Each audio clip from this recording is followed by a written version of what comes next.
नाज़रीन अस्सलाम वालेकुम। नाज़रीन आऊँ आहियां अब्दुल हमीद खोसो ऐं मेहराण प्रेस क्लब जी टीम तरफ़ां ही ताज़ा अपडेट तव्हांजे अॻियां रखी रहियो आहियां त मेड़ तालुके जे ॻोठ रहमली खोसो में जेको मेड़ बी सेक्शन थाणे जी हद में अचे थो, जिते खोसा बिरादरी जे ॿिनि धुरियुनि में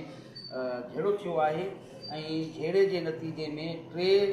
जेके माण्हू ज़ख़्मी थिया आहिनि ऐं उन्हनि टिनी खे हल्का अस्पताल मेहड़ पहुचायो वियो ऐं उन टिनी ज़ख़्मियुनि में हिकु हुयो सदर पुटु मुरीद खोसो, अली हसन पुटु मियां बश्क खोसो ऐं सोनू पुटु अली हसन खोसो। जिन खां तव्हांखे ॿुधाईंदो हलां त हिकु जेको आहे सदर खोसो पुटु मुरीद खोसो जेको ज़ख़्मनि जा सूर नसण ते फौत थी चुको आहे, जॾहिं त बाक़ी ॿ जेके आहिनि अली हसन खोसो ऐं सोनू खोसो जिन जो इलाजु हलंदड़ आहे। तव्हांखे मां ॿुधाईंदो हलां त ही ॿई धुरियूं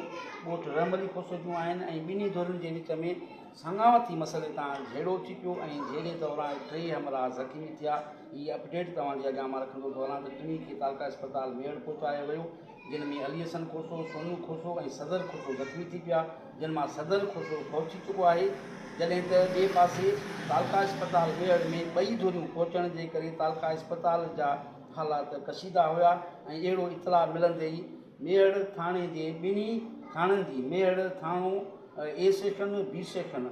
समेत DSP